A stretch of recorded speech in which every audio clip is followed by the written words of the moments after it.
É isso aí, pessoal. Bem-vindos aqui a- ao grupo de estudos Guy Debord sobre a sociedade do espetáculo.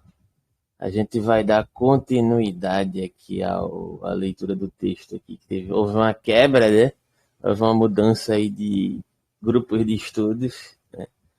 O pessoal não conseguiu suportar as críticas do Debord à sociedade do espetáculo, preferem continuar alinhados, né, com todas as nuances aí do espetáculo, cada um com suas escolhas, e a gente vai dar continuidade aqui. Eu, Leitor Subversivo, e quem mais quiser participar, porque inclusive a gente está fazendo esses encontros agora pelo Telegram, é só você entrar aí ou no grupo, nos canais do canal, ou no próprio canal do grupo de estudos do Debord. E aí, só você entrar no grupo, você só clicar que você pode entrar na chamada a qualquer momento, inclusive. Né? Então, a gente vai postar posteriormente no YouTube, nos canais, né? No Gap Filosófico, no canal do Leitor Subversivo, aqui as nossas discussões sobre a sociedade do espetáculo.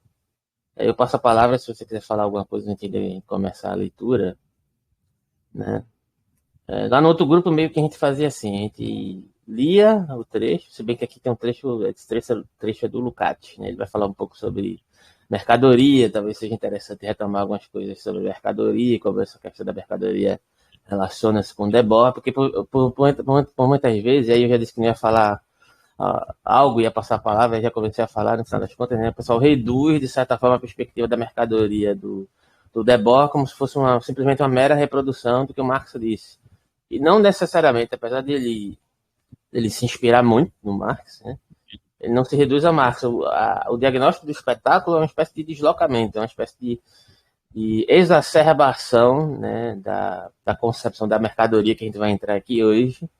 Né, e a gente muito possivelmente vai poder explorar algumas nuances disso hoje aqui através do texto. Aí eu passo a palavra agora. É o que eu lembro muito dos comentadores que eu conheço, assim, que eu li pouco de Gutenberg, eles falam bastante da história do fetichismo, do conceito de fetichismo da mercadoria, principalmente lá em Feuerbach, não sei se falei direito. Feuerbach tem uma coisa importante. Hegel é o mais que foi a principal vítima do Determinate, o Determinate que é o processo de desvio, decupagem e plágio como técnica estética de produção de texto, né? Que o Gutenberg utilizou bastante. E o Lukács aí aparece principalmente na importância dele pelo conceito de reificação. Aí do fetichismo, Lukács, principalmente o Lukács de História, Conceito de Classe, a reificação aparece aí no Gutenberg, é o que eu lembro, né? Que a galera fala mais disso aí.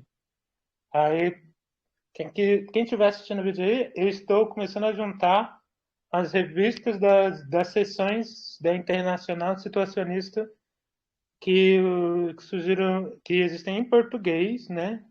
E em espanhol. Eu estou juntando as de Portugal agora, primeiro, da revista Subversão Internacional. É quem puder me ajudar aí para achar as edições do PDF da Subversão Internacional, estou fazendo esse pedido de ajuda aí. Então, agora a gente vai iniciar os estudos aqui do Sociedade do Espetáculo.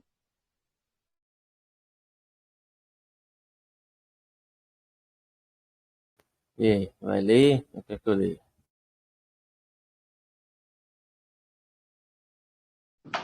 Vou ler com o ventilador ligado, tem problema? Esse ruído é meio pau, né? Tem como dar uma improvisada aí, não, porque bota o Vou ventilador silenciar o ligado aqui. numa posição estratégica. Eu vou tentar ficar mais distante do ventilador. Geralmente eu fico em cima dele. É porque, tipo, tem uma função aqui no Telegram que é redução de ruído. Eu também tô com o ventilador aqui atrás, mas ele meio que corta o ruído. Eu não sei se tu vai conseguir achar, sacou? Deixa eu ver aqui, vou procurar. Porque meu áudio tá limpo, não tá? Tá, calma Então o aí. ventilador tá bem atrás de mim, porque ele corta o ruído excessivo para além da voz. Cliquei aqui, achei. Funcionou a supressão de ruído? Porra, funcionou pra caramba, assim, ótimo, perfeito.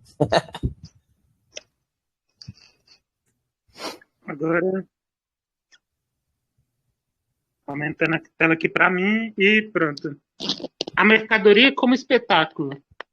Porque apenas como categoria universal do ser social total, e aqui é bem difícil dizer que não é marxista, né? Porque apenas como categoria universal do ser social total, a mercadoria pode ser entendida em sua essência autêntica.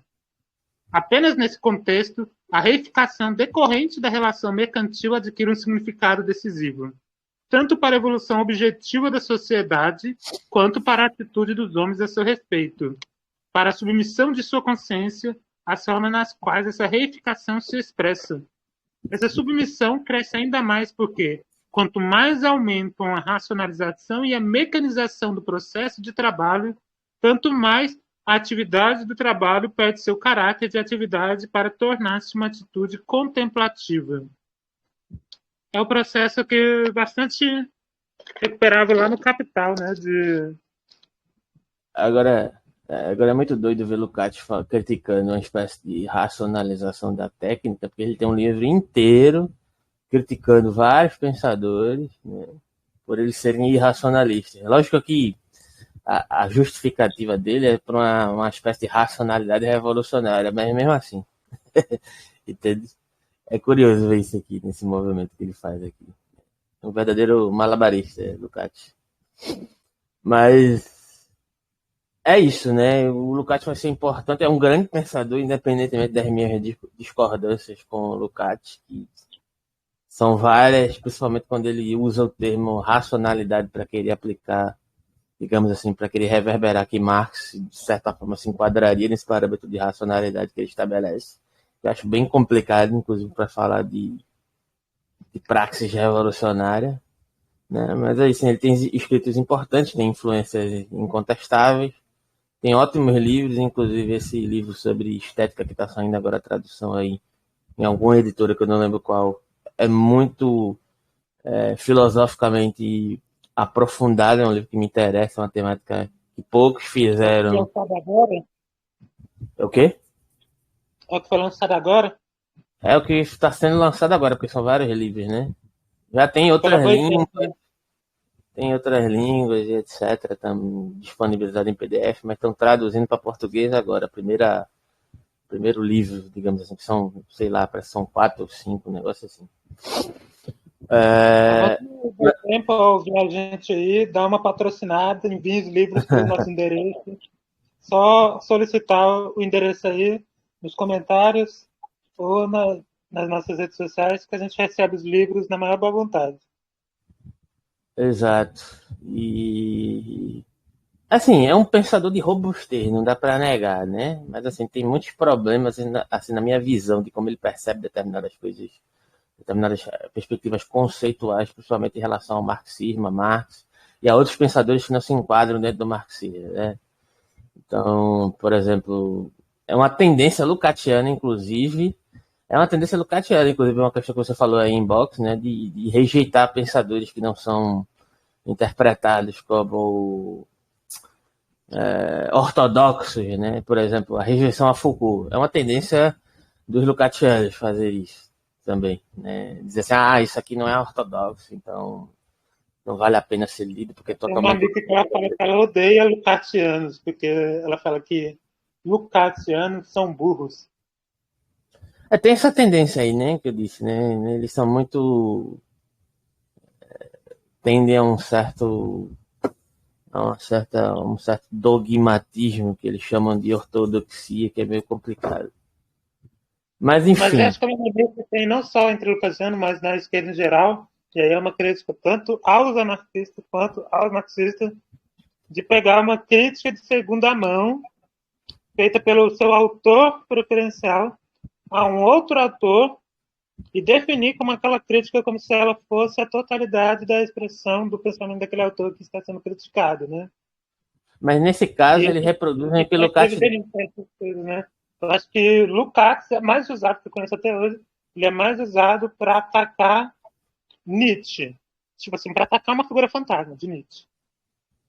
Não, mas assim, o Lukács ele realmente faz um movimento crítico, mas se você for pegar esse texto do Lukács, eu não me lembro exatamente agora qual é o nome, mas é que é uma crítica aos irracionalistas. Aí ele pega Nietzsche, Heidegger, não sei lá mais quem, e coloca tudo no mesmo balaio e começa a fazer aquele tipo de crítica. Só que a crítica que ele faz não é uma crítica, apesar de eu discordar em boa parte do que ele diz, é uma crítica assim bem elaborada. Até dá para até dizer que ele de certa forma é influenciado por esses autores quando ele está erigindo as próprias críticas a esses autores, né? Ele bebe da fonte desses autores e tenta esmiuçá-los, né? Então não é uma crítica rasa da maneira que a galera faz, apesar de eu discordar muito das críticas que ele faz, mas dá para se aproveitar muita coisa do que ele diz, inclusive para usar contrapelo do que ele mesmo diz, porque é o que ele faz com esses autores, entende?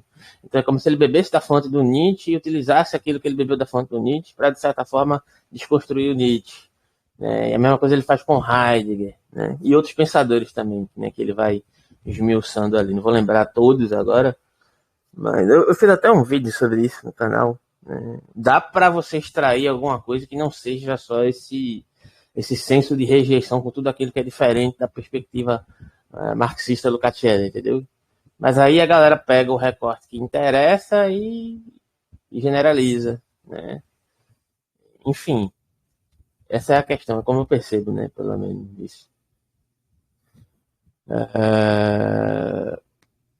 E aí, não sei nem o que eu ia dizer agora.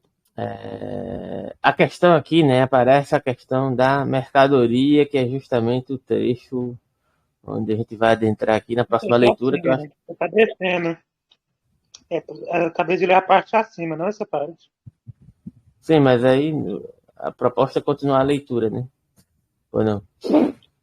Então, você 36. passou da parte que eu ia ler. Ah, foi mal, então peraí. Não sei. É a A gente leu a 35, parte então. de cima. É a A gente leu a 35, então, parte né? de cima e agora vai ler essa. Beleza.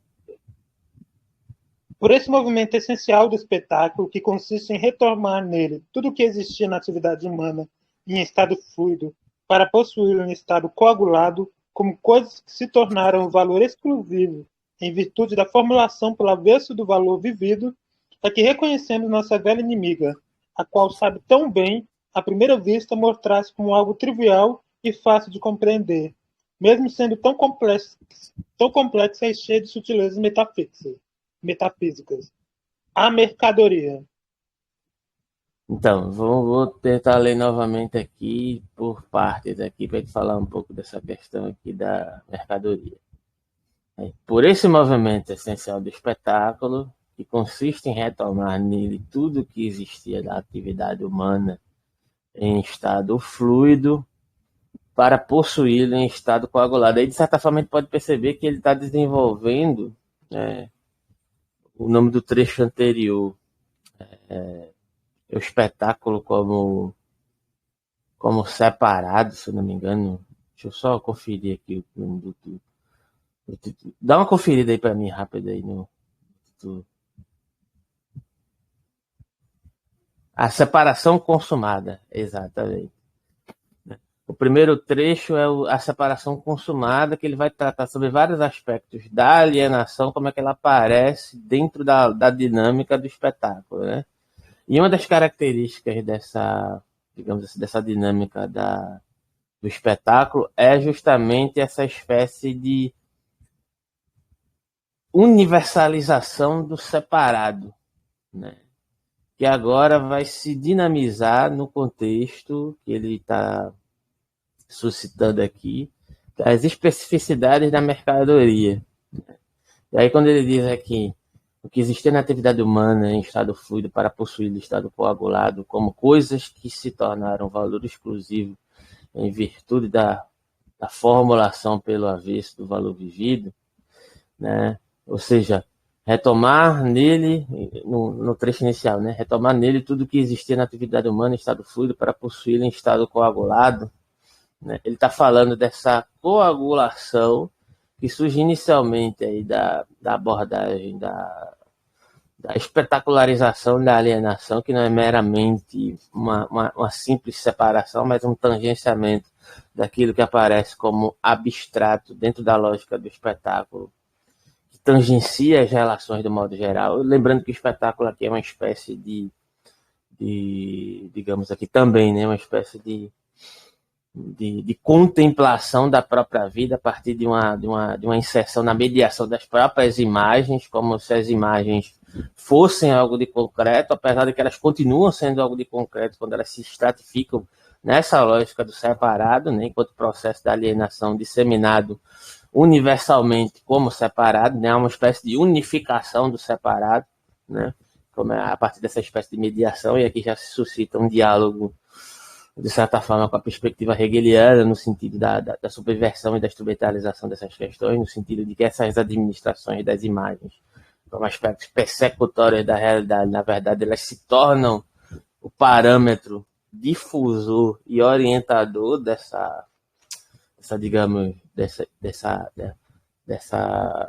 desses aspectos simbólicos que se solidificam como espetáculo, né? E aí ele prossegue dizendo, né? O estado coagulado como coisas que se tornaram o valor exclusivo em virtude da formulação, como eu estava dizendo anteriormente, pelo avesso do valor vivido. Qual é o avesso do valor vivido? É a vida concreta. Né? A vida concreta se perde de vista a própria possibilidade de se inserir na ação.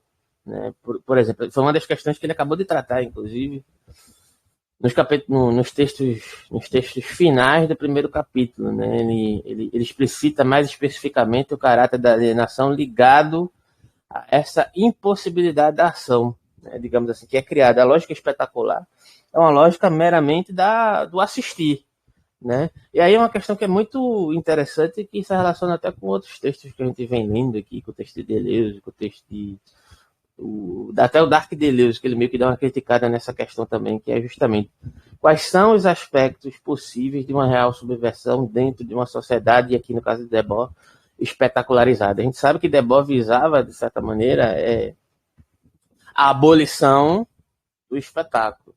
Entretanto, me parece que não só Debord, mas os situacionistas compreendiam que havia uma impossibilidade dessa abolição ocorrer dentro de parâmetros já, digamos assim, estabelecidos dentro da lógica mais tradicional da própria reverberação marxista tradicional, que é algo um pouco difícil das pessoas entenderem, no sentido de que, por exemplo, quando você não é marxista e você não entende o que é marxismo, ou mesmo sendo marxista, quando você tem um viés de entender o marxismo por um único viés, você interpreta que um autor como Debord, ele não seja marxista, apesar de ele ter especificidade muito própria. Né? Então tá aí a dificuldade, por muitas vezes as pessoas entram nesse texto desavisadas sem saber do que se trata e aí terminam se deparando com uma crítica profunda da própria sociedade a qual e essa sociedade que demanda determinados aspectos de subjetivações muito profundos, a tal ponto de você pegar pessoas que estudam filosofia a rejeitarem esse texto, o que é um sintoma do espetáculo também na minha interpretação, né? É um sintoma de que a própria lógica educacional está espetacularizada porque dissocia as pessoas da sua capacidade de ação real, né? E esse é um dos aspectos do diagnóstico que o Debord faz sobre o espetáculo, né? E aqui aparece uma lógica de tangenciamento que é a lógica da mercadoria, que eu acho que a gente precisa falar um pouco sobre isso, mas eu acho que eu já falei demais. Eu passo a palavra se você quiser acrescentar alguma coisa ou falar algo sobre o texto inicialmente. Mas aí, só para concluir aqui, rapidinho o texto, né? Pelo avesso do valor vivido, que é essa capacidade de se inserir na concretude, é que reconhecemos nossa velha inimiga, a qual sabe tão bem à primeira vista mostrar-se como algo trivial e fácil de compreender. Mesmo sendo tão complexa e cheia de sutilezas metafísicas, a mercadoria, ele vai começar a explorar essa questão. É justamente o ponto onde a gente vai poder adentrar mais especificamente na discussão sobre mercadoria, sobre como aparece a questão da mercadoria em Marx, quais são algumas nuances de diferenciações que a gente vai tentar explorar aqui acerca da mercadoria dentro da lógica do espetáculo por Debord, e por aí vai, eu passo a palavra. Eu não tenho muita coisa a acrescentar, né?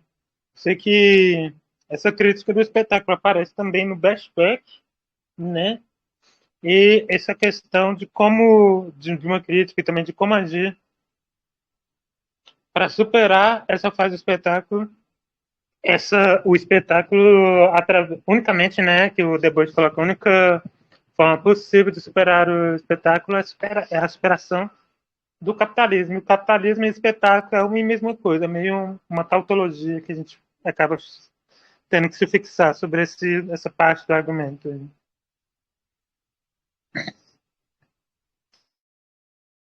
O que aparece é bom e o que é bom aparece. Na verdade, todo o capitalismo e a sociedade do espetáculo é baseado nessa espécie de duplicação tautológica, né? Isso também foi trabalhado bem fortemente nos primeiros trechos. Mas aqui eu vou tentar falar alguma coisa sobre essa questão da estrutura da mercadoria a partir de algumas anotações que eu fiz aqui. Por exemplo, na sociedade do espetáculo, a gente pode perceber que a vida social é observada em vários aspectos diversos, né? Onde ela se torna, que eu vou mencionar aqui algo que eu acabei de falar, né? Ela se torna comprimida em um único, em um único todo, né? Que se torna unificado mediante uma certa noção de um objeto homogeneizado e regulamentado, do qual todos os sujeitos humanos estão nivelados por uma certa égide de alienação equiparável, né? Devido à sua própria incapacidade de tomar quaisquer medidas significativas para dirigir as suas próprias vidas, né? Então, Debord sustenta em termos que isso decorre do fato de que, na sociedade do espetáculo, a mercadoria completa uma espécie de colonização da vida social. E aqui é o passo que a gente está dando aqui, né? A mercadoria, com todas as suas características metafísicas, né? Que já é uma expressão que deriva da influência aqui, de certa forma, das expressões do Marx também. Mas aí não é uma coisa muito longe, não. Tem um grupo anticolonial do México, conhecido apenas como Conselho Noturno. Ele faz essa crítica do espetáculo unida com a colonização, com a crítica à colonização. Ao invés de espetáculos, eles chamam de metropolização. Aí troca a palavra. Só que, né, com metropolização se ganha outros contornos, né? Até porque está juntando essa crítica do espetáculo com a crítica anticolonial.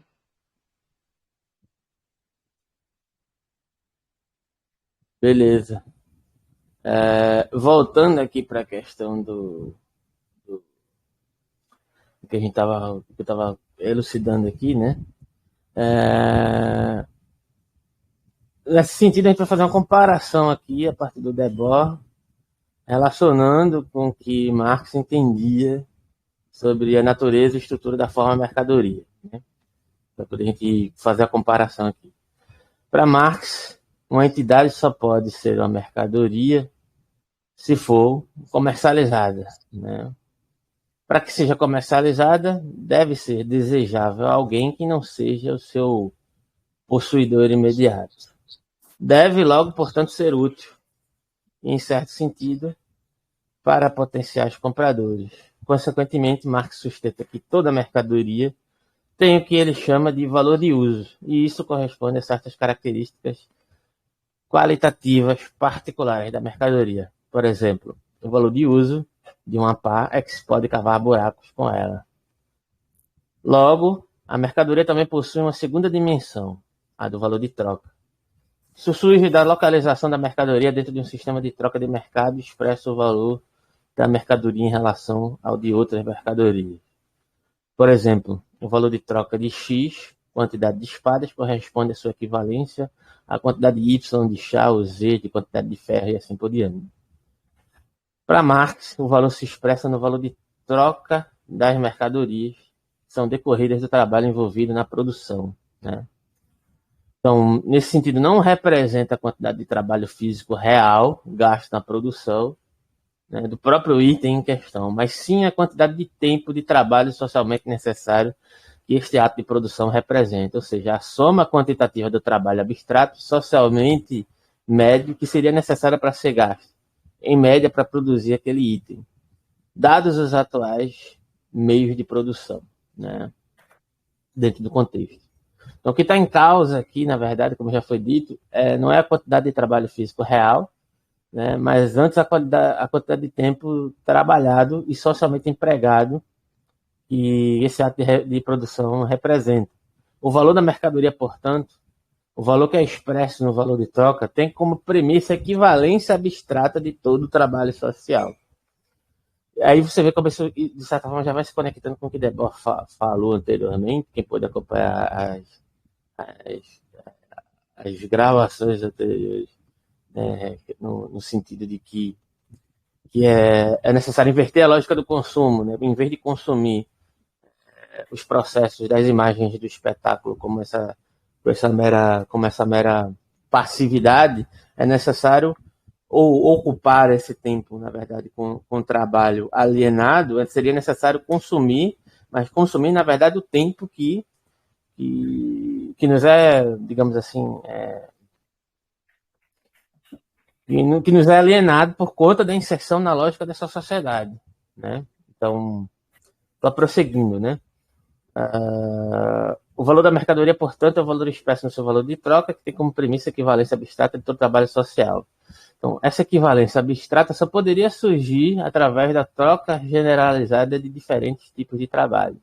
Em outras palavras, a forma mercadoria é, portanto, específica de um sistema social, no qual a necessidade individual e particular é satisfeita através da troca generalizada e no qual cada forma qualitativamente distinta de trabalho concreto que produz valor de uso pode ser tratada como uma instância de trabalho social abstrato e universal. E aí você vê mais uma vez a unificação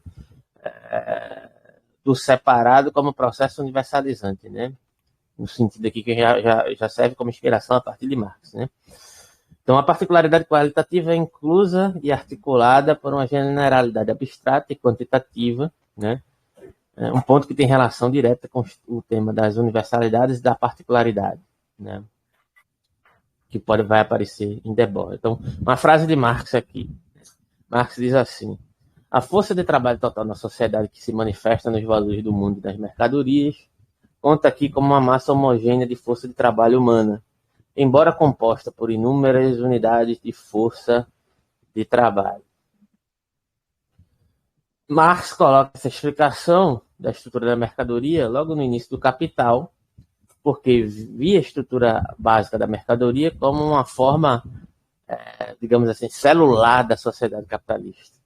Portanto, dentro dessa distinção entre o valor de uso e o valor de troca, já conseguimos identificar um sentido cuja particularidade concreta fica subordinada à universalidade abstrata. E aí é um pouco do argumento que o Debord vai pegar, né, acerca da questão que ele já vinha desenvolvendo no capítulo anterior, nos textos anteriores, nas teses anteriores, mas aqui vai entrar especificamente na questão da mercadoria, né?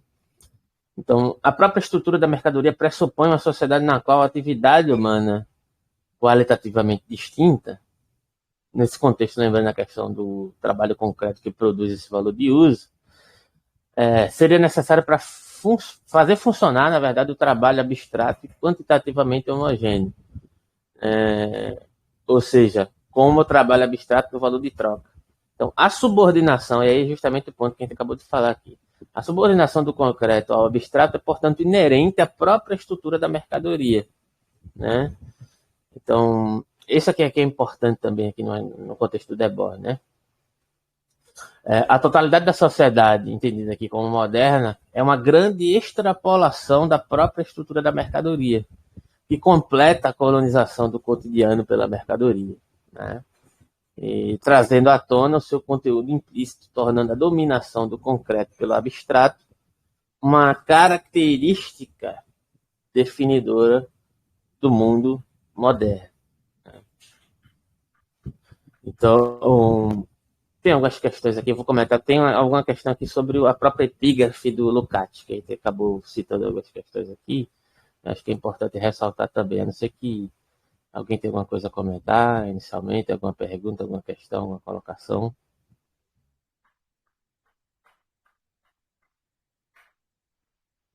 Eu vou caçar um texto aqui do Debord que eu tenho aqui. Agora eu comento.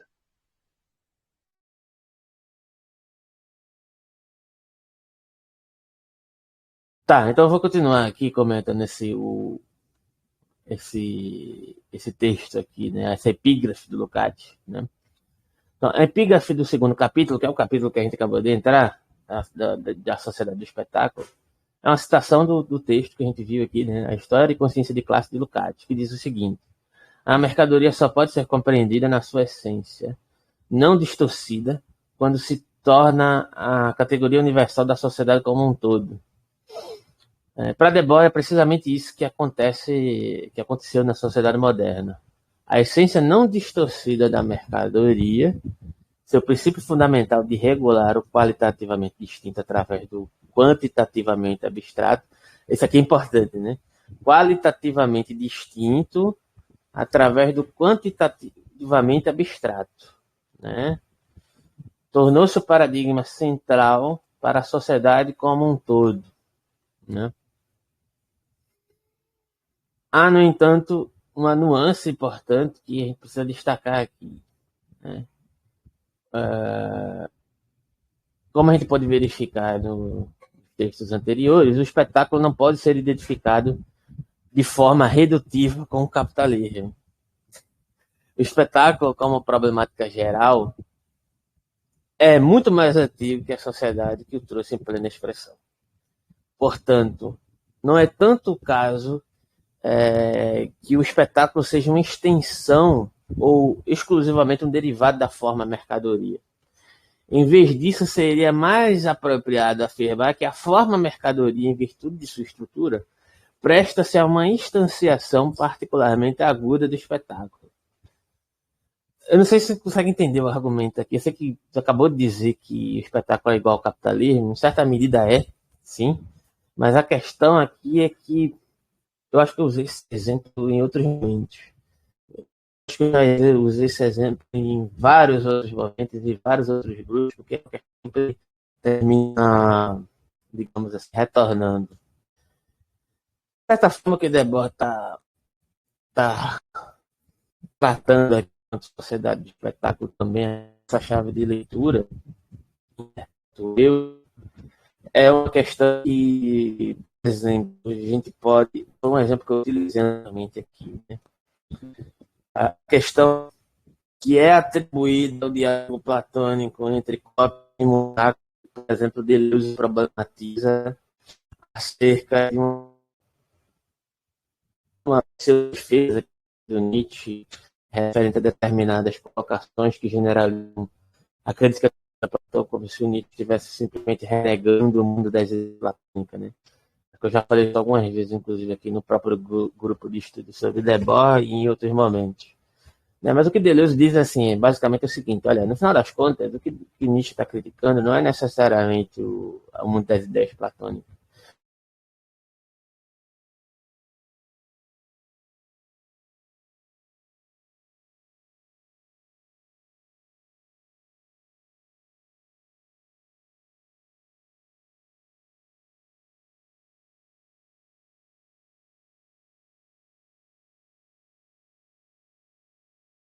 Caído.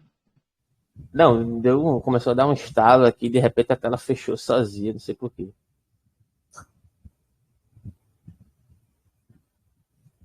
Deixa eu compartilhar a tela novamente aqui, que deu uma loucura aqui no Telegram. Então, eu estava dizendo.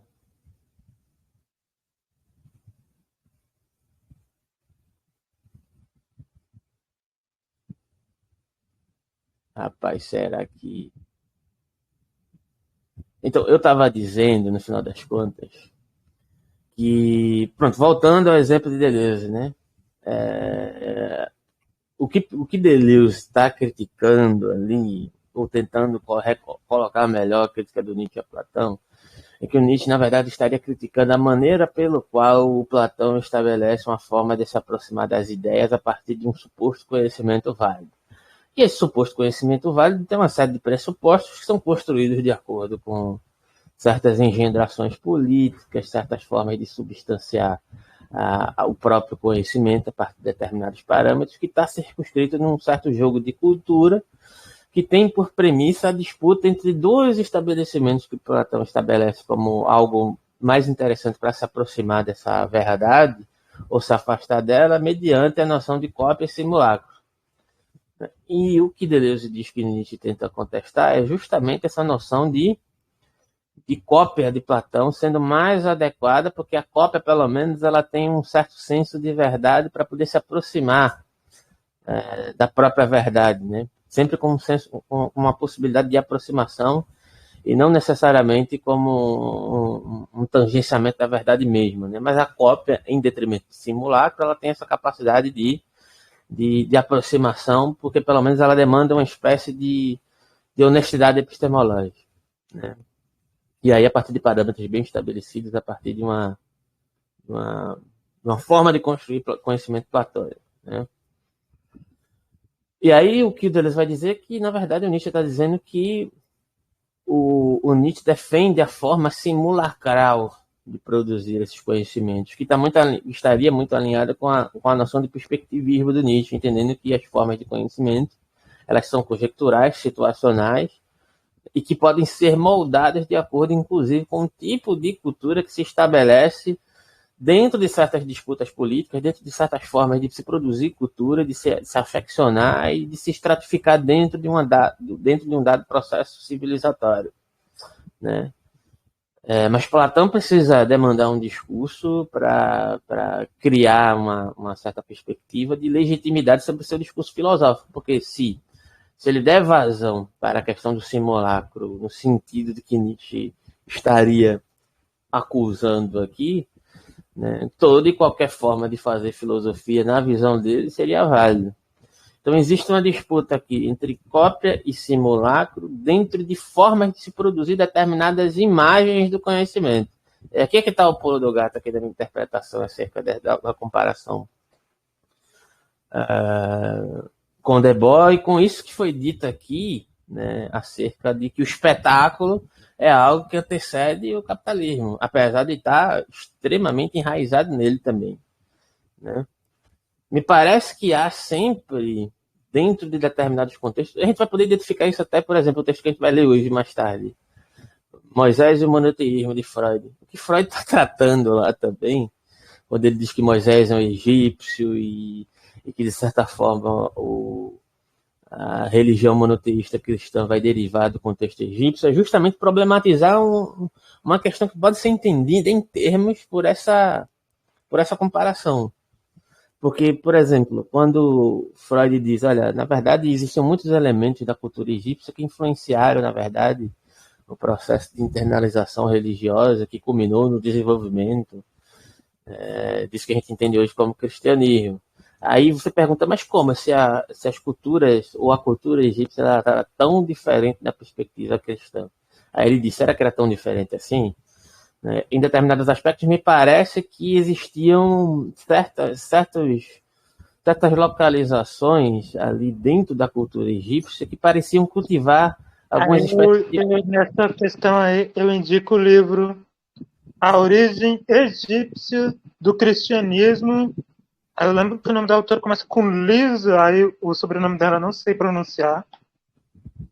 Mas ela escreveu esse livro, A Origem Egípcia do Cristianismo. Eu conheci com um professor de teologia, né? Trata mais das origens dos rituais católicos, dentro dos rituais, até nas liturgias em alguns rituais do latim, que são de origem egípcia. Aí vai falar não do hebraísmo, né? Porque no caso aí Moisés e monoteísmo, ele ainda está falando de acho que não sei, né? Porque eu não li o livro do Freud inteiro.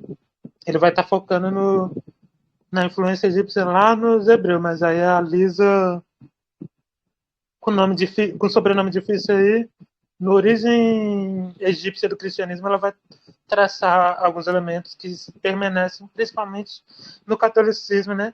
O que dá no mesmo para o protestantismo, né? Que o protestantismo é uma derivação do catolicismo, né? Uma dissidência, entre aspas. Então, mas o que eu quero dizer é o seguinte, quando Freud vai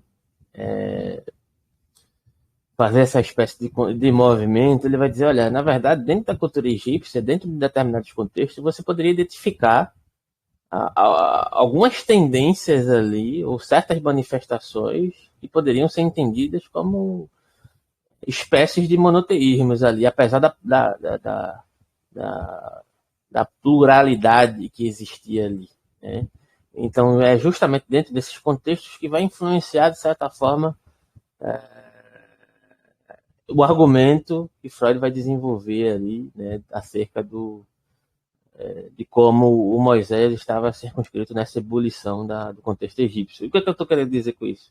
É que sempre existe um jogo de cultura em produção, né, e em desenvolvimento que coloca em xeque justamente, e é algo que parece que sempre a extrema-direita está à frente digamos assim, da esquerda nesse tipo de compreensão.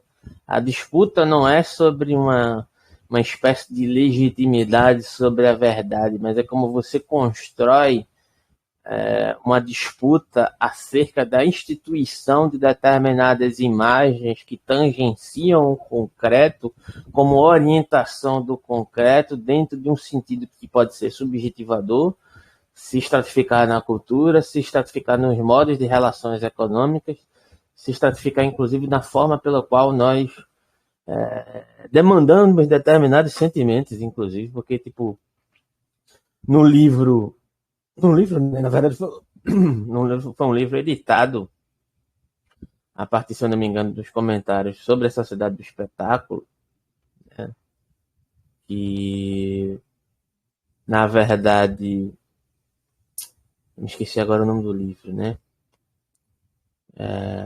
Abolir, não é? Abolir, né?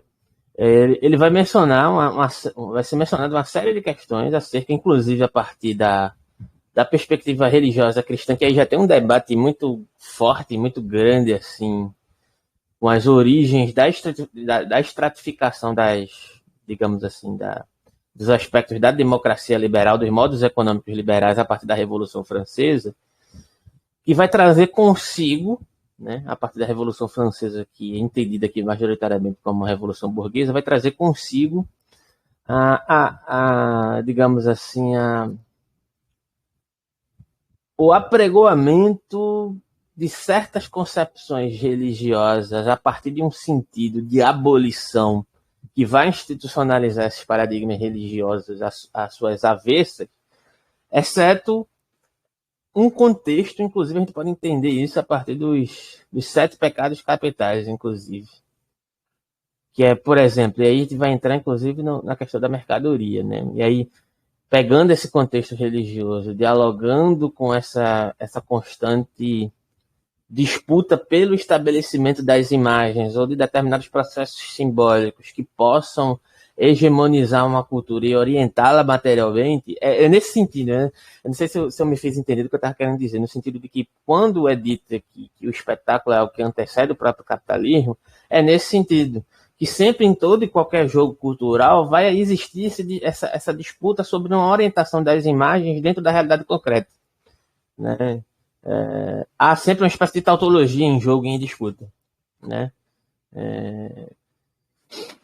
Então, por exemplo, e aí voltando para a questão do que vai derivar da própria análise do Debord desse texto, né, acerca dos 7 pecados capitais, ele olha no abolir, né, ele olha a partir dos 7 pecados capitais, o orgulho foi abolido porque, na verdade, nós mesmos, né, abdicamos da nossa capacidade mais autônoma de viver, porque nós continuamos perambulando por aí como mercadoria, no sentido de que simplesmente nós, por exemplo, vamos de casa para o trabalho, do trabalho para casa, e hoje em dia ficamos na frente de uma tela, né, como se fosse uma espécie de mercadoria numa vitrine ocorrendo numa esteira de lá para cá, dentro do sentido utilitário, né?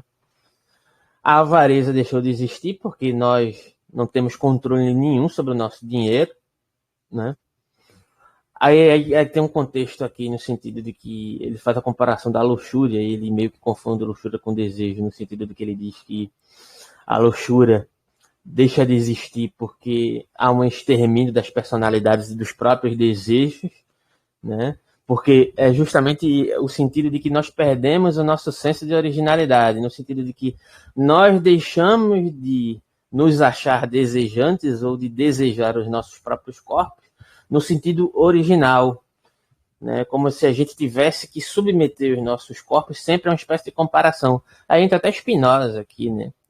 No sentido de que quando Spinoza diz, por exemplo, ao, ao cego não falta a visão, ele está demandando justamente sobre essa perfeição afetiva que existe em cada corpo, exatamente da maneira que ele é, né? E é justamente isso que o Debord vai dizer, que se perde a partir da separação da luxúria e do desejo, no sentido que agora nós almejamos ser igual àquela imagem ideal de corpos que são fomentados dentro da sociedade do espetáculo, né? Nós passamos a consumir essas imagens e queremos ser as próprias imagens. Em outras palavras, o que aparece é bom e o que é bom aparece, né? Isso o Debord já estava falando nessa época, não existia nem Instagram ainda. Então, a cólera, e aí é que é a parte que acho que você, principalmente os anarquistas, vão adorar, né? A cólera foi abolida porque, de certa forma, nós não temos o direito sequer de ter raiva, né? Acho que você já deve ter escutado isso em algum momento, por exemplo, quando você se revolta contra algum tipo de atitude institucional, principalmente institucional política, né? Você nutre aquele ódio, alguém chega e vira para você e diz assim, não, mas por que você tá com tanta raiva? Você vai passar mal, você vai ter um troço. Calma, por que ter tanta raiva? Então, Né? eu ouço isso todos os dias, em casa até. Em A casa minha também, mãe, esses dias, ela ficou injuriada comigo porque eu coloquei um adesivo na minha porta, né? Que eu recebi de uma amiga anarquista, a Camila Jordão, quando ela me enviou o livro dela sobre a jornada de junho. Aí eu colei na porta, né? Resolvi. Era muito adesivo, não tinha que colar. Eu colei um na porta agora, que é. Chega de prisões racistas e assassinatos, né? Das guerras drogas e abolição de todas as polícias. A minha mãe, não, que isso, não é assim, tira isso da porta.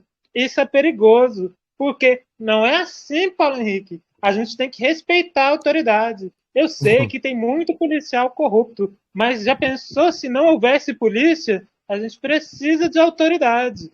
E, tipo, ela tá falando pra mim que sou anarquista, que sempre tô falando pra ela. Ela fala assim, ai, e o Lula? Eu peguei, moça, foda-se o Lula. E foda-se o Bolsonaro também. Ela fala, não, mas a gente precisa de governo, a gente precisa de lei, não pode existir sem lei. Foda-se. Eu vou fazendo essas piadas assim com ela. Assim, mas hoje mesmo ela estava reclamando comigo por eu ser contra autoridades. Então, né? Aí você vê como isso faz parte da espetacularização, né? No sentido de que a mistificação é tão forte que ela se confunde com a própria existência do sujeito que justamente se torna passivo de si. Cara, isso é muito forte, né? Sem perceber, ele nem nota isso. Eu lembro que tem um negócio que o Debord fala que isso é resultado de um próprio esquecimento histórico que as classes vêm sofrendo, apagado. É tipo, é apagado como a polícia surge, como ela é um mecanismo de manutenção de classe, de defesa de interesses da propriedade do capital. Tipo, isso é uma batalha que é da própria Constituição, lá em Karl Marx, acho que não lembro se é no Grundrisse ou no Capital, lembro que é no terceiro que ele vai falando desse processo, né, da transformação a partir de que certas configurações do capitais vão se consolidando, a memória vai sendo alienada, vai sendo apagada da própria classe trabalhadora.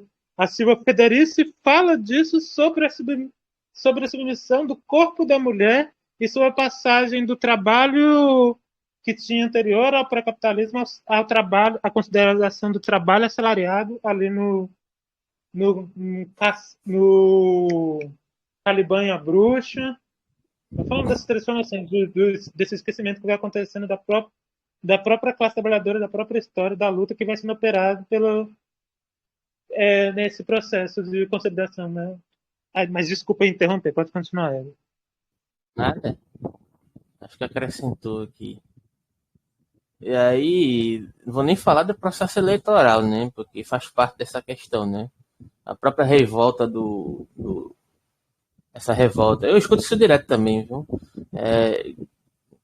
ficava puto com determinadas questões, me mordendo de ódio. Por que ter raiva? O cara não tem direito nem a ter raiva, sacou? A alienação é tão grande que você não tem direito nem de ter raiva. Você tem que se tornar um cordeirinho manso, né? E a questão da eleição é simplesmente um tangenciamento, né? É uma administração espetacularizada, né? Você acha que está votando, acha que está mudando alguma coisa, mas no final das contas você só está sendo tangenciado ali na própria lógica do espetáculo da democracia burguesa, né? É muito louco isso, porque, por exemplo, quando a gente fala sobre questões de... usa esse termo, né, que é por muitas vezes utilizado à torta e à direita, não que seja utilizado sem razão, mas as pessoas que não entendem ou não querem entender ou querem se opor por canalice mesmo a esse tipo de crítica, tendem a dizer, mas você quer generalizar, dizer que tudo é ideologia burguesa e etc. Não é disso que se trata. Eu dei um exemplo ontem num grupo de Sartre, que tem um texto, por incrível que pareça, por mais contraditório que pareça, que é um texto do Silvio Almeida, que trata sobre dialética, Sartre e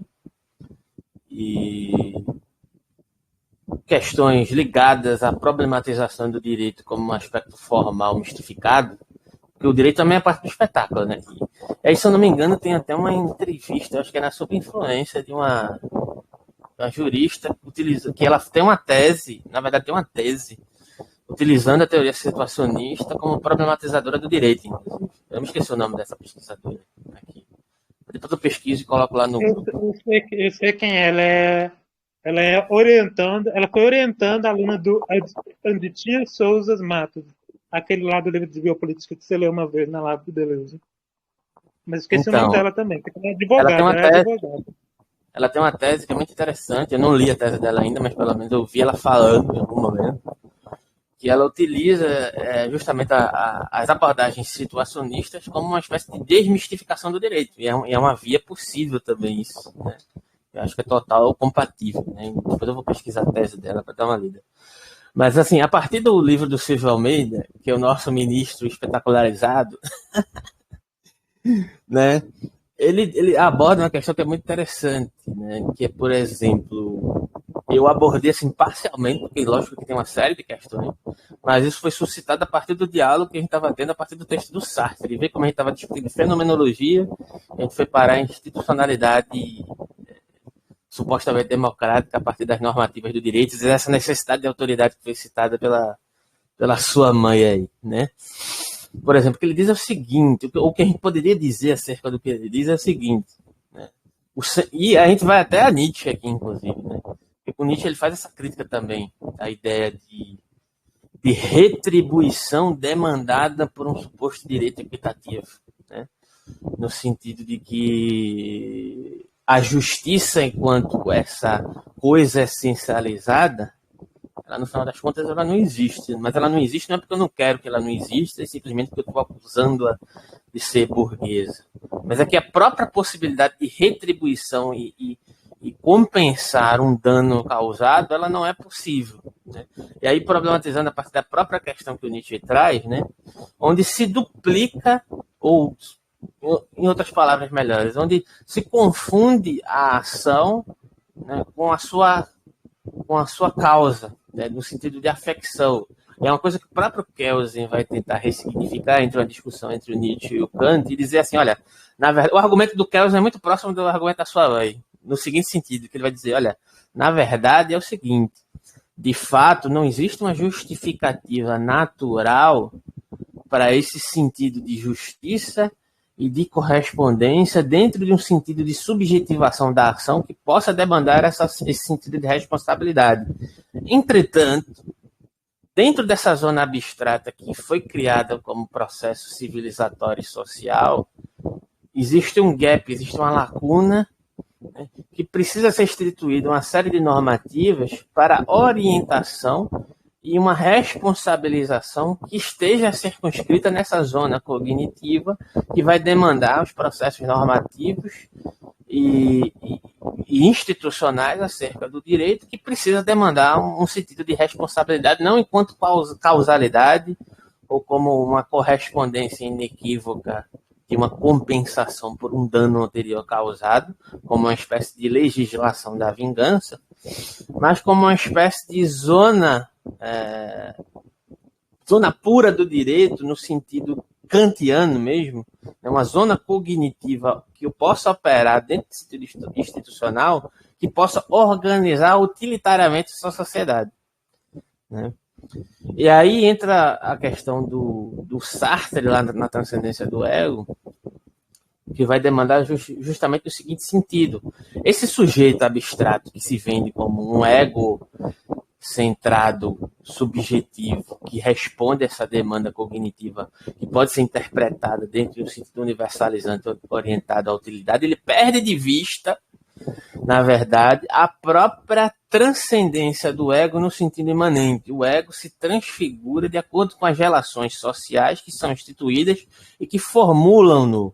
Né? E o ego, e só deixando claro aqui que para Sartre o ego não é simplesmente o ego como é entendido majoritariamente, né, como um sentido meramente egocentrado, mas o ego ele tem uma composição unitária que ao mesmo tempo se dispõe para o fora como explicitação, né, mas ao mesmo tempo ele tem uma zona passiva que constitui a sua própria zona ativa, como atitude e não como lugar ou como substancialidade a ser revelada, que sempre está disposta à zona social para uma espécie de reconhecimento, né?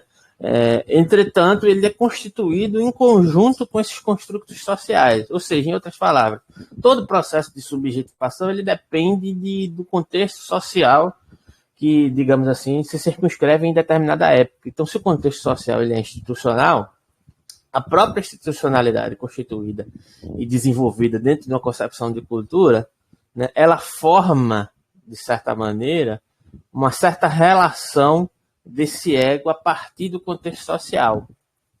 E se você for conceber que essas relações se dão de formas amplas e desenvolvidas dentro de um sentido imanente e não abstrato, como demanda Kelsen, dentro de um sentido utilitário, né, a possibilidade de eu erigir normas ou leis que possam corresponder de fato a um senso de justiça social concreta, ela é completamente nula.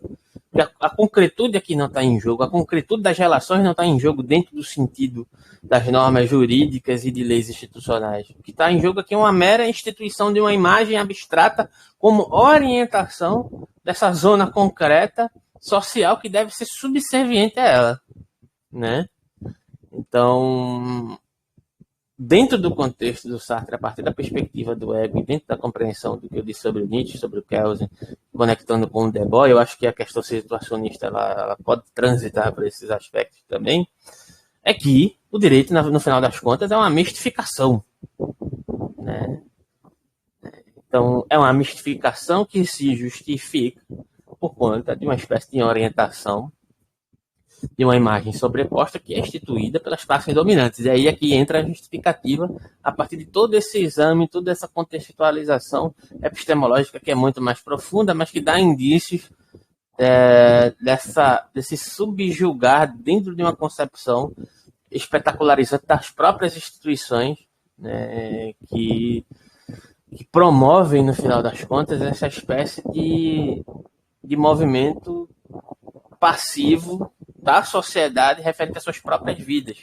Porque nós somos, inclusive, alienados da própria possibilidade do poder. Isso é uma forma de nos alienar do próprio poder. E o poder no sentido amplo aqui. Não estou falando do poder no sentido de exercer poder institucionalmente sobre alguém, mas do poder fazer algo, inclusive. Né? Do poder ser dono de si a ponto, né, digamos assim, de rejeitar determinados processos institucionais como inadequados para si.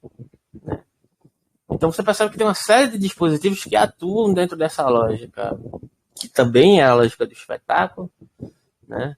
Para continuar tangenciando essa espécie de separado universalizado que é tangenciado por uma série de dimensões das imagens, né? Para continuar nos colocando no lugar de espectadores das nossas próprias vidas. Essa é a questão aqui que está em jogo. Eu acho que eu falei demais, aí eu passo a palavra caso que queira falar algo aí. Alguém queira falar algo. Quer falar, Fred?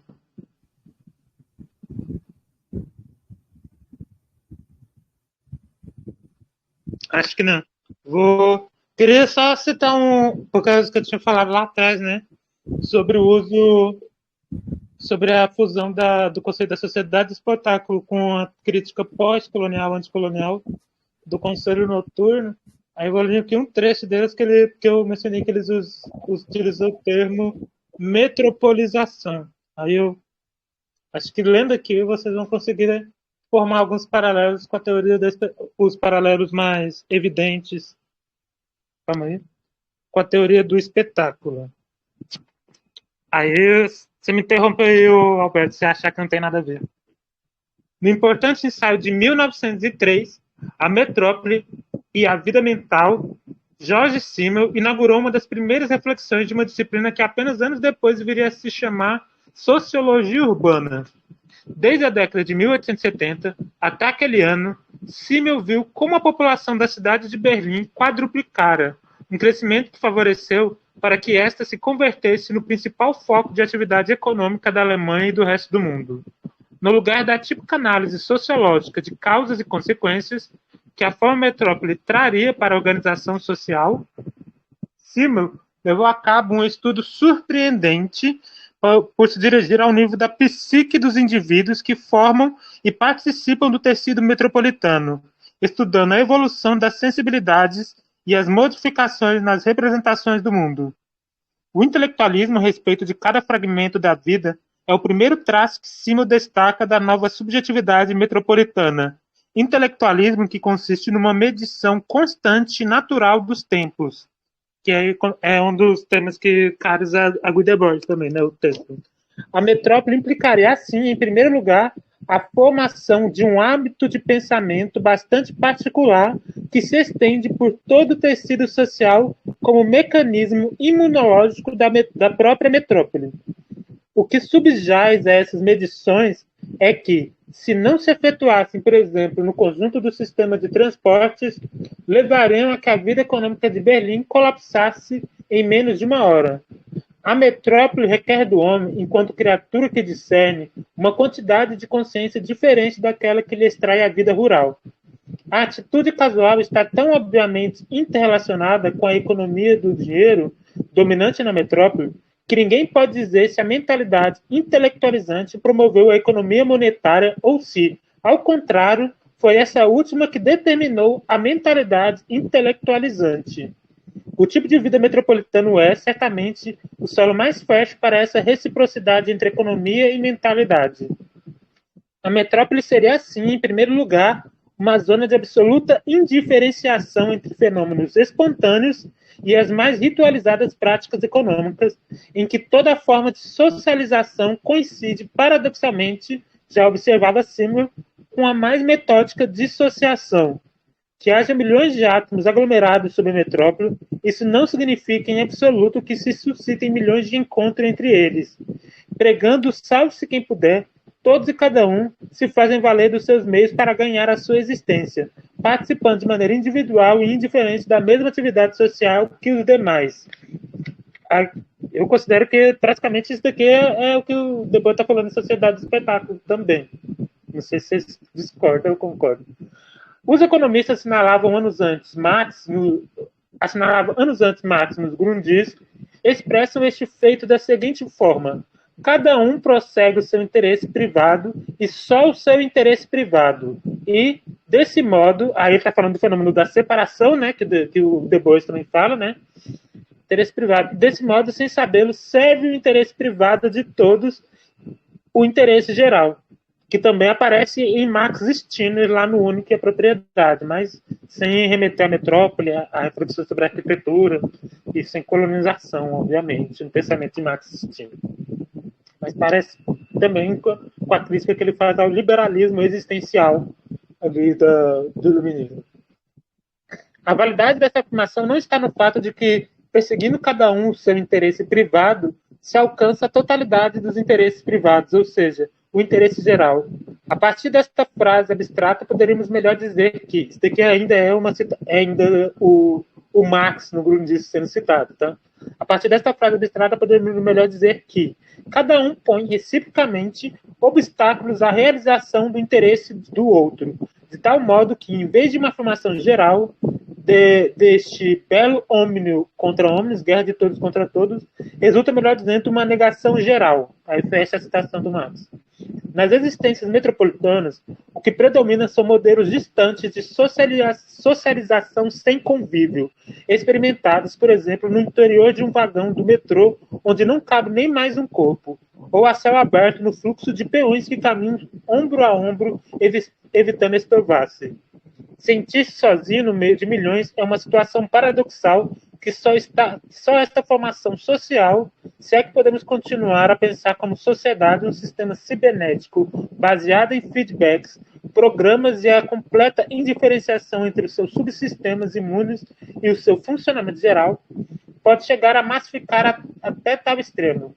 Nesse sentido, Marcel Salles, que é um antropólogo, né, mostrou que o fim da sociedade, ou o que é o mesmo, a vitória do liberalismo existencial, teorizada em anos recentes pelos sociólogos, era algo que já existia nas premissas da antropologia pessimista de Maquiavel, de Hobbes ou dos pais fundadores dos Estados Unidos. Todos aqueles para quem a manifestação de uma natureza humana tão avarenta e explosiva deve ser de algum modo governada ou conduzirá a sociedade à anarquia. Que esse texto é uma citação da ilusão ocidental da natureza humana. A metrópole reúne o separado, mas o reúne enquanto separado. Aí, diga aí que você acha que tem a ver com a reflexão do espetáculo. Eu considero que ele absorve completamente o discurso de Gutenberg sobre o espetáculo aqui. Acho também. Só desativou a questão do removedor de ruído, foi porque voltou a fazer barulho do nada. Acho que deve ter desativado. Assim. Mas, enfim, eu geralmente, no grupo de estudos, a gente lê 2 ou 3 trechos. Esse trecho aqui é mais curto, e aí eu gostaria de fazer a leitura, ver como é que funciona o próximo, para comentar um pouco mais sobre essa questão da mercadoria, se a gente conseguir, porque quero fechar o encontro pelo menos com 1h30, para não ficar muito extenso e muito cansativo. A gente está agora com 1h07, a gente tem quase que uns 20 minutos aí para comentar. É bom ir sentindo esse texto, porque o texto do Debord ele tem essa característica de que é um texto pequeno, a gente vai ler rápido, vai passar muito rapidamente por ele. Não é bem assim, porque tem uma densidade, né? Cada texto desse tem uma densidade específica, apesar de parecer que ele está se repetindo. Em alguns momentos ele vai repetir algumas questões, mas sempre com a tentativa de criar certos deslocamentos específicos, né? Em cada texto, uma certa continuidade também, né? Se quer ler, eu posso ler. Vou ler aqui. Eu tinha esquecido de desligar o ruído, que eu tinha saído e entrado de novo, aí o ruído ligou sozinho. O princípio do fetichismo da mercadoria, a dominação. Esse daqui a gente já leu? Leu não, né? O princípio do fetichismo da mercadoria, a dominação da sociedade por coisas suprassensíveis, embora sensíveis, se realiza completamente no espetáculo, no qual o mundo sensível é substituído por uma seleção de imagens que existe acima dele, e que ao mesmo tempo se fez reconhecer como sensível por excelência. Parece com o que eu acabei de ler do Comitê Invisível também, né? Retomando. Quer que eu leia mais esse daí? O mundo presente e ausente que o espetáculo faz ver é o mundo da mercadoria dominando tudo o que é vivido. O que parece de novo com a crítica do Conselho Noturno na metropolização. E o mundo da mercadoria é se mostrado como ele é, pois seu movimento é idêntico ao afastamento dos homens entre si, a separação, e em relação a tudo que produzem. A metrópole.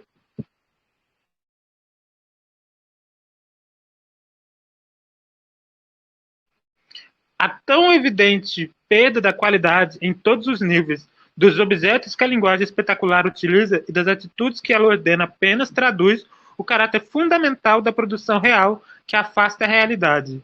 Sob todos os pontos de vista, a forma mercadoria é a igualdade confrontada consigo mesma, a categoria do quantitativo. Ela desenvolve o quantitativo e só pode se desenvolver nele. você percebe que nesses três trechos aqui, aí eu vou voltar aqui especificamente ao primeiro, deixa eu ver aqui, aqui ó. Essa questão do quantitativo, eu já tinha citado aqui referente a como aparece essa questão já na noção da forma mercadoria do próprio Marx, né? Aí aqui é justamente o ponto onde a gente vai observar qual é o tipo de deslocamento que o Debord começa a fazer. Né?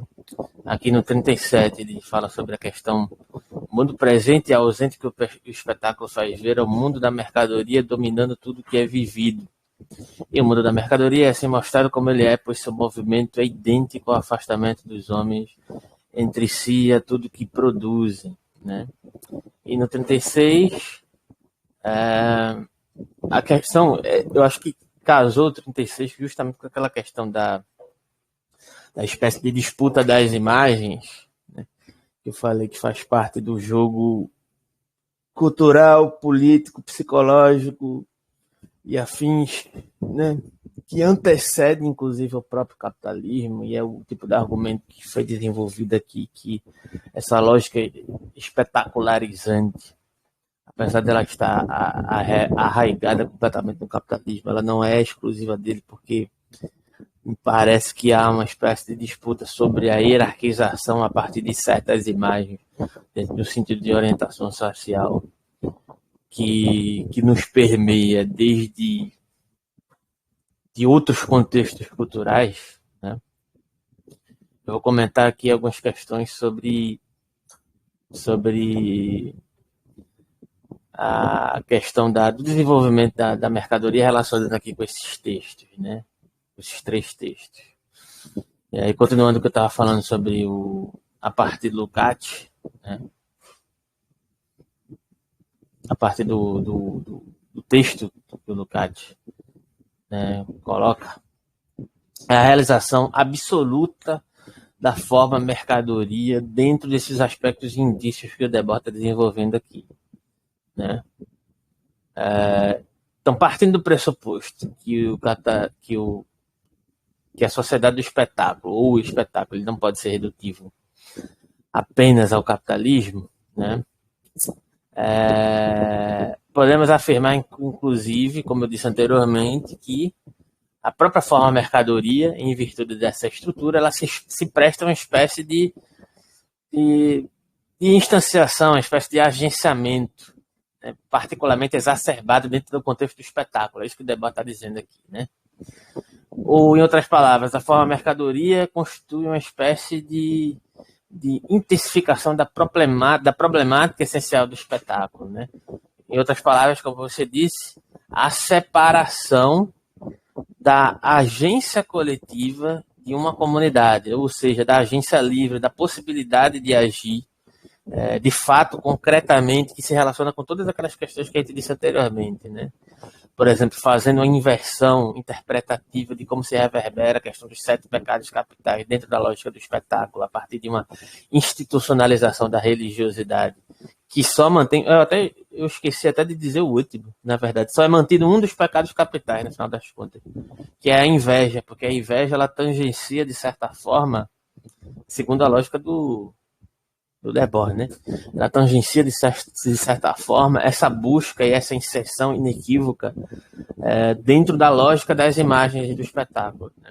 Então, por isso que ela é mantida. As outras são invertidas e extirpadas, né? Dentro do desenvolvimento daquela capacidade, daquela possibilidade de se inserir dentro de atitudes concretas que poderiam resultar em concepções políticas concretas e que poderiam desestabilizar uma institucionalidade já mistificada, como a gente já citou anteriormente, né?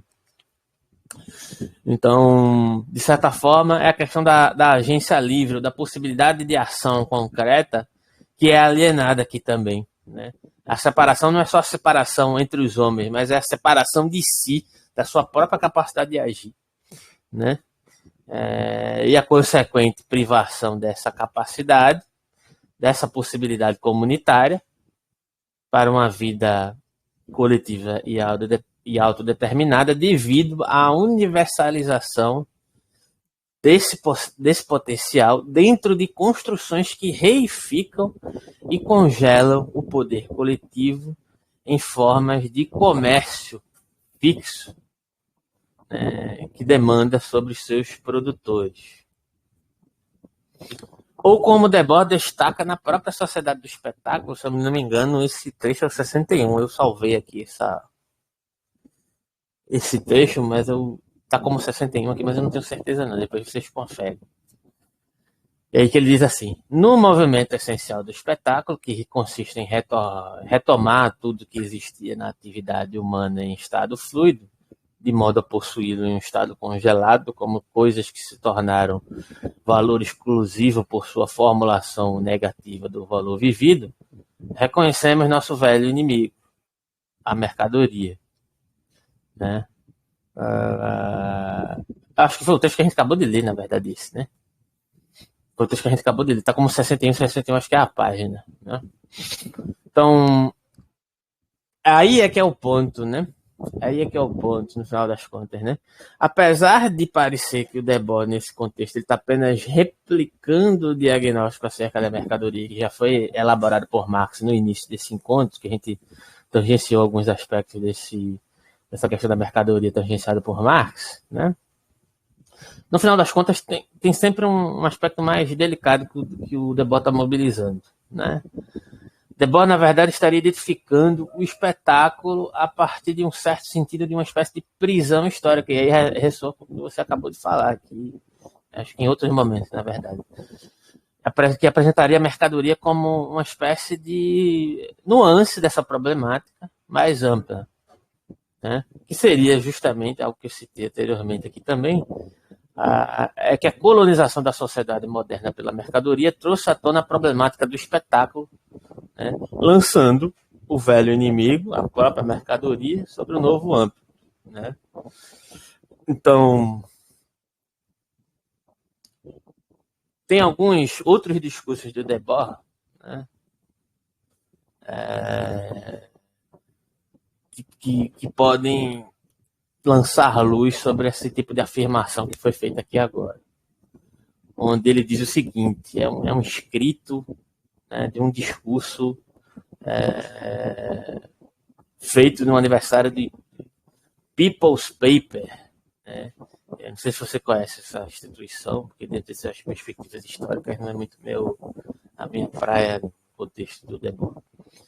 Mas ele diz assim: as chamadas revoluções de 48 foram apenas incidentes pobres, pequenas fraturas na crosta seca da sociedade europeia. Contudo, denunciaram um abismo sob a superfície aparentemente sólida. Eles proclamaram que se traiu oceanos de matéria líquida, precisando apenas de expansão para se transformar em fragmentos de continentes de rocha dura. Então, essa passagem, né, que de certa forma pode ser atribuída à construção da sociedade do espetáculo, descreve a própria ossificação da fluidez e do fluxo da atividade viva, que Debord deve ter lido o discurso de Marx como indicando essa mesma fluidez subsistente sobre o aparentemente fixo e mediante estruturas congeladas da própria sociedade capitalista, significando o significado do desvio nesse contexto aqui, onde a revolução e a agência histórica constituem uma espécie de força fluida que sustenta as formas sociais fixas do movimento essencial do espetáculo, se compõe como oposto dessa força, onde uma espécie de vitalidade destrutiva e criativa deste último trabalha contra todas essas formas congeladas. Ou seja, em outras palavras, o espetáculo corresponde à detenção dessa energia criativa. Em outras palavras também, o movimento essencial do espetáculo, portanto, seria a antítese não viva do dinamismo, e do fluxo que Debord associa à vida.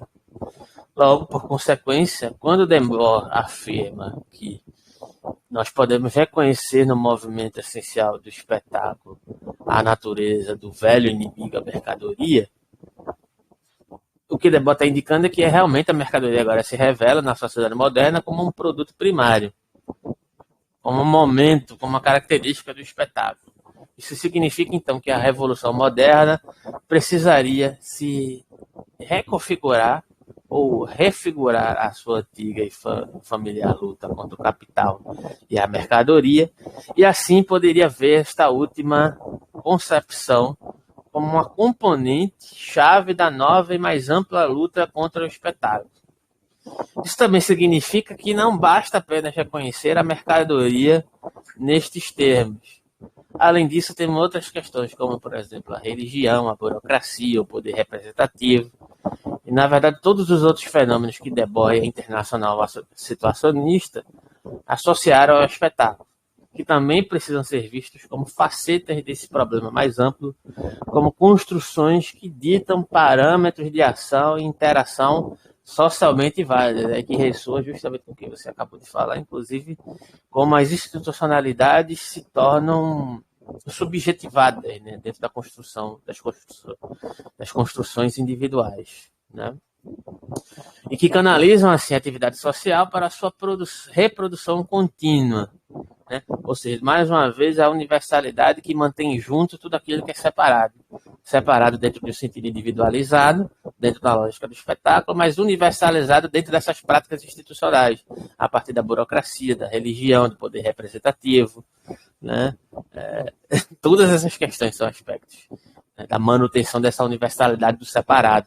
Do separado de quê? Da possibilidade de ação concreta, né? Então, visto nesses termos, a própria mercadoria é apenas um exemplo, né, de uma problemática mais ampla do espetáculo, embora seja um componente, obviamente, central e crucial da própria sociedade moderna do espetáculo. E aí eu passo a palavra para quem quiser fazer alguma questão, colocar alguma pergunta, alguma lamentação. E aí você pode perceber aqui também, né,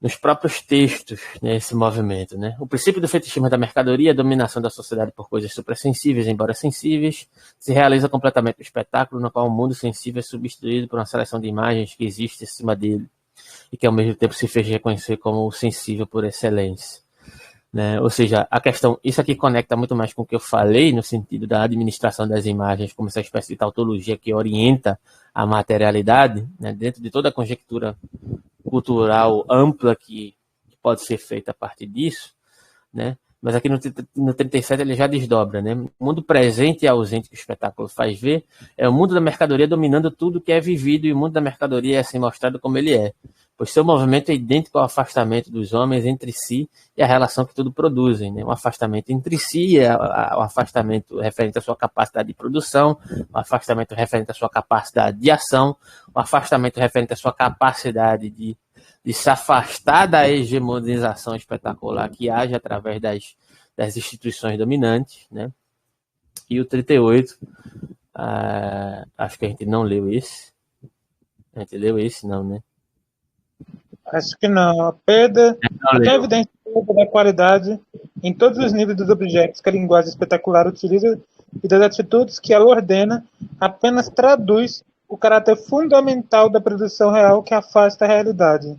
Sob todos os pontos de vista, a forma mercadoria é a igualdade confrontada consigo mesma. A gente leu, a categoria do quantitativo. Ela desenvolve o quantitativo e só pode se desenvolver nele. A gente leu. Mas, tipo, eu bato na tecla. É uma forma mais simples, né, dele. Ele tá tocando assim sem perceber, não sei se ele perceber, né? Porque os citacionistas também refletem sobre o espaço urbano, sobre geografia, sobre a arquitetura, mas aqui é o mesmo fenômeno que é descrito como a metropolização, né? Os efeitos da metropolização, a da separação, a da confusão da mercadoria. É que, no caso, na metropolização entra uma interpretação psicanalítica sobre os efeitos das arquiteturas como dispositivos da metrópole que efetiva, né, que desenvolve a separação. Eu acho que tem um texto do Debord que fala sobre a criação dos apartamentos, dos bairros afastados da metrópole, como um dos efeitos, como um dos dispositivos que produz esse efeito de separação. Eu vou caçar esse texto.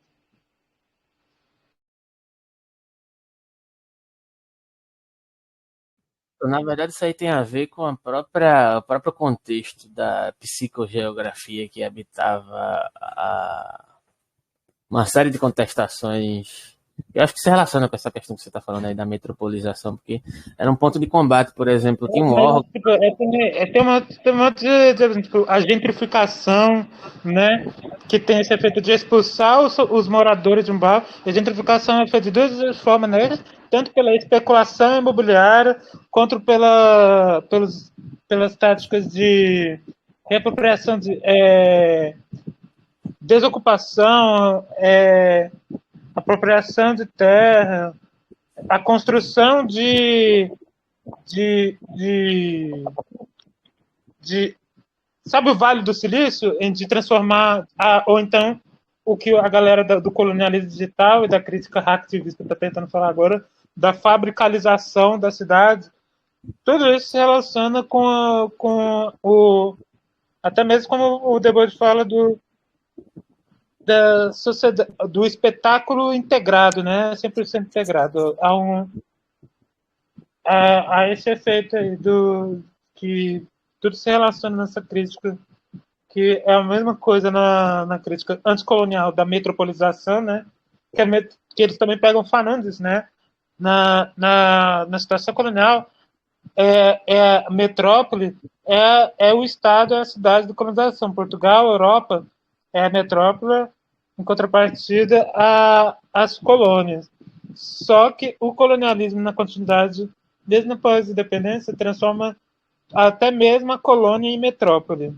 Aí você sugeriu que o espetáculo se estende por toda parte através desses dispositivos.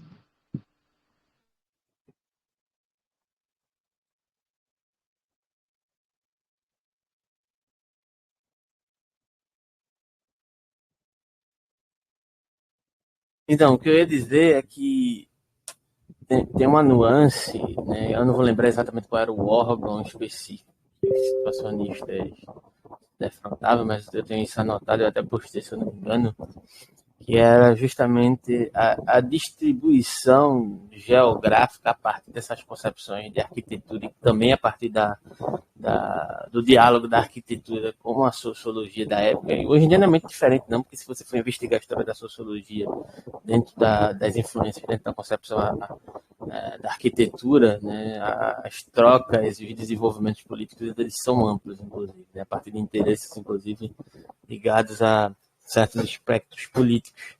Mas a questão é a seguinte, né? A ideia da psicogeografia ela tinha por intuito tentar identificar justamente essas incongruências, essas impossibilidades dentro desses diagnósticos hegemonizantes ou que determinassem determinados territórios a partir, inclusive, de uma divisão de posições habitacionais, né, dentro dos bairros. Então, a questão da psicogeografia visava, inclusive, contestar o lugar do diagnóstico sociológico, né, que mapeava a cidade, inclusive, a partir de algumas imagens que eram tiradas da cidade para produzir essa espécie de mapeamento a partir daquilo que já estava construído, né?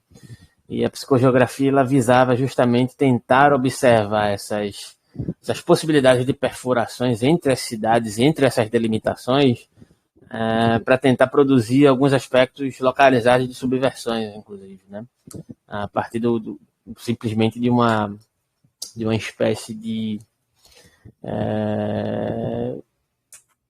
desenvolvimento, né, a partir de uma perspectiva muito mais voltada para a subversão dentro daquilo que pudesse demandar a partir das perspectivas mais cotidianas, mais voltadas para o simples, para o comum, né, da vida cotidiana dessas pessoas, no sentido de que pudesse se colocar à prova essas próprias delimitações estabelecidas por uma espécie de olhar de fora determinante, né?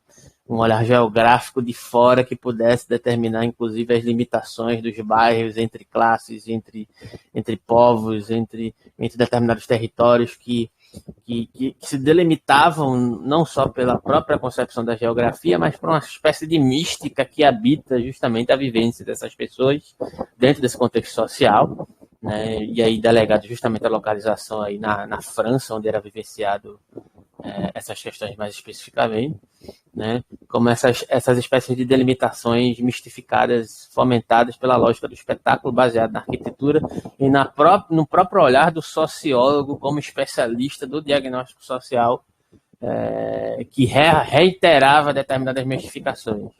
Né? Então chegam a comparar, inclusive, o sociólogo como uma espécie de deus ex machina, né? Que precisa ser desestabilizado, que precisa ser colocado em oposição, né, no sentido de ser dissolvido como um aspecto determinador, né, um aspecto que intensifique essa questão da concretude dessas divisões, que demandam dessa relação do desenvolvimento arquitetônico das cidades, né, dos bairros e dessas divisões a partir dessa reiteração, digamos assim, teórica, né, que reafirma justamente essa universalização dentro de um contexto de metrópole como uma espécie de subdivisão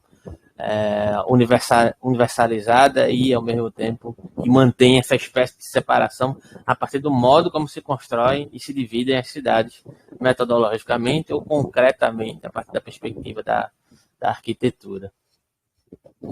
Só queria ressaltar, antes de terminar aqui, que, por exemplo, essa questão que foi citada aqui nesse último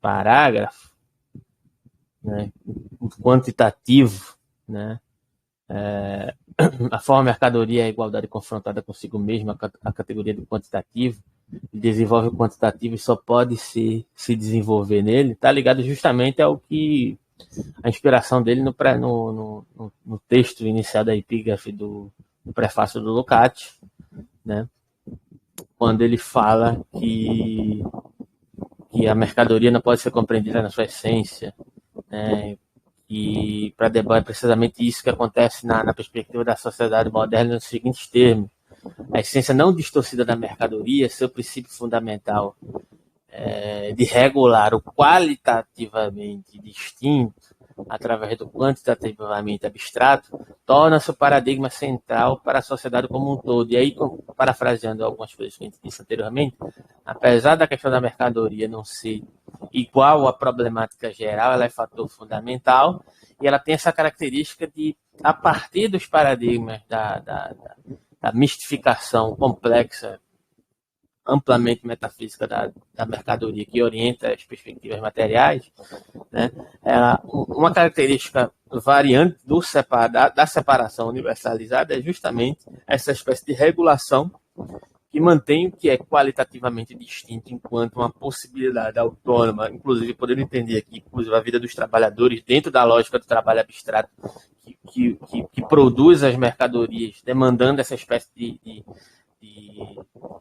digamos assim, de empregar o seu próprio tempo, né, como essa espécie de trabalho abstrato que se investe dentro dessa possibilidade da inserção da concepção da mercadoria em sentido amplo, né, que termina por se universalizar dentro de um sentido de regulação, isso que poderia ser qualitativamente distinto através do que é quantitativamente abstrato, que é justamente essa mistificação da mercadoria, que se utiliza justamente desse empregar do tempo dos trabalhadores como uma espécie de universalidade dentro de uma lógica contínua que não se pode escapar por uma necessidade de sobrevivência também, né? Então, o trabalho se torna esse tipo de trabalho precarizado, que desenvolve esse investimento dentro do processo das mercadorias em sentido amplo, ela envolve justamente a inserção do que é qualitativamente distinto através do que é quantitativamente abstrato, dentro do sentido de subserviência, né? Que se torna um dos paradigmas centrais para essa espécie de sociedade, principalmente no contexto da sociedade do espetáculo. E é isso que ele vai mencionar aqui, especificamente aqui nesse trecho, né? A tão evidente perda da qualidade em todos os níveis dos objetos que a linguagem espetacular utiliza e das atitudes que ela ordena apenas traduz o caráter fundamental da produção real que afasta a realidade sob todos os pontos de vista. A forma mercadoria é a igualdade confrontada consigo mesma, na categoria do quantitativo. Ela desenvolve o quantitativo e só pode se desenvolver nele, né? Ou seja, se desenvolver na questão do, do quantitativo e não do qualitativamente distinto, né? Porque o quantitativo é o abstrato, né? É o que utiliza como valor mercadoria o que demanda como empreendimento abstrato, e um dos empreendimentos abstratos que se desenvolvem aqui, atribuindo valor ao desenvolvimento dessa mercadoria, é o próprio tempo demandado pelo trabalho que é empregado aqui, e é por isso que tem a famosa pichação ali do Debord, né? Não trabalhe jamais, ou algo assim, no sentido de que é preciso parar de consumir ou de produzir essas espécies de mercadorias para consumir o próprio tempo, né? Se livrar dessa espécie de aprisionamento estratificado da lógica da mercadoria, inclusive, né? A partir do trabalho ou a partir do consumo. E aí eu encerro minha fala e passo a palavra para quem quiser fazer algum comentário final, fazer alguma colocação, deixar algum recado, fica à vontade.